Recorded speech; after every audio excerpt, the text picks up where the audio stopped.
नमस्कार, आप देख रहे हैं एमटीवी न्यूज और मैं हूं आपके साथ गीतांजलि सेमवाल। तो आइए नजर डालते इस वक्त के बुलेटिन पर।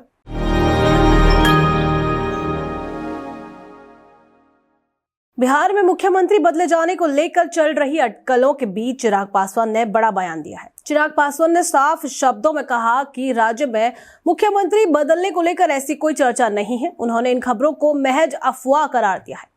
कहा कि सरकार अपने कार्यों पर पूरी तरह केंद्रित है। राजनीतिक गलियारों में पिछले कुछ दिनों से नेतृत्व परिवर्तन को लेकर चर्चाएं चल रही है, लेकिन पासवान के इस बयान के बाद इन अटकलों पर फिलहाल विराम लग गया है। ऐसी कोई चर्चा नहीं है और ऐसी कोई परिस्थिति उत्पन्न होने नहीं वाली। मुख्यमंत्री नीतीश कुमार जी के अनुभवी नेतृत्व में मेरी सरकार बिहार में चल रही है और ये मजबूत सरकार है।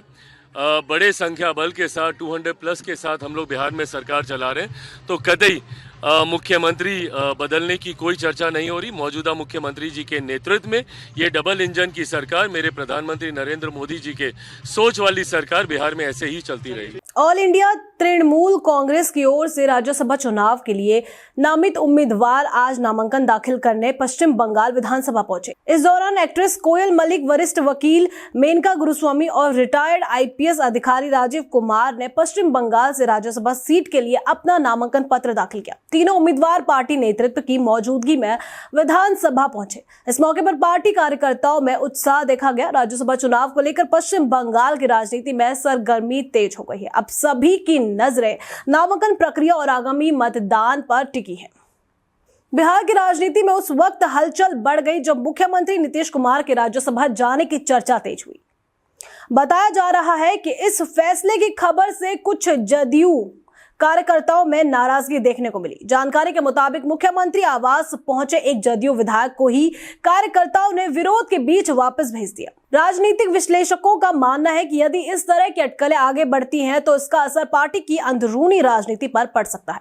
फिलहाल सबकी नजरें जदयू नेतृत्व की अगली प्रतिक्रिया पर टिकी है। उत्तर प्रदेश के जौनपुर में बाबा साहेब बी.आर. अम्बेडकर की प्रतिमा पर अराजक तत्वों द्वारा कालिख पोते जाने का मामला सामने आया है।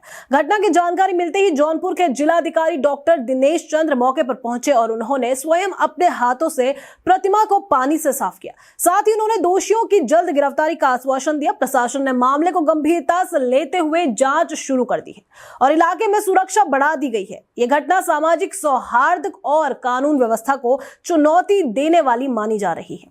प्रशासन का कहना है कि शांति भंग करने की कोशिश करने वालों के खिलाफ सख्त कार्रवाई की जाएगी। सुशासन की प्रतिबद्धता और जनसेवा की संवेदना के साथ उत्तर प्रदेश के मुख्यमंत्री योगी आदित्यनाथ ने आज गोरखनाथ टेंपल परिसर में आयोजित जनता दर्शन कार्यक्रम में विभिन्न जनपदों से आए लोगों की समस्याएं सुनी।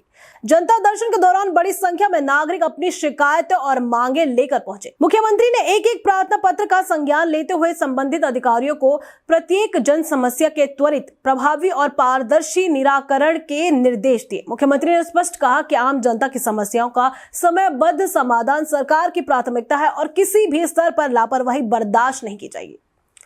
प्रधानमंत्री नरेंद्र मोदी ने भारत और फिनलैंड के साझा मूल्यों पर जोर देते हुए कहा कि दोनों देश रूल ऑफ लॉ, डायलॉग और डिप्लोमेसी में विश्वास रखते हैं।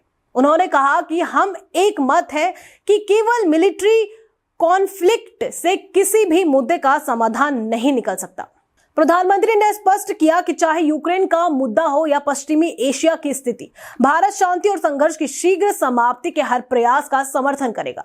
ये बयान वैश्विक तनाव के बीच भारत की संतुलित और कूटनीतिक विदेश नीति को दर्शाता है, जहां संवाद और शांति को प्राथमिकता दी जा रही है। भारत और फिनलैंड दोनों रूल ऑफ लॉ, डायलॉग और डिप्लोमेसी में विश्वास रखते हैं।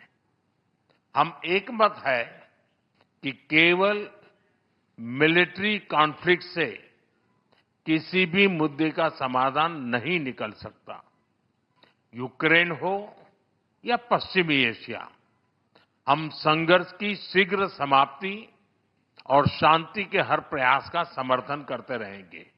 ऐसी ही और खबरों के लिए बने रहिए हमारे साथ।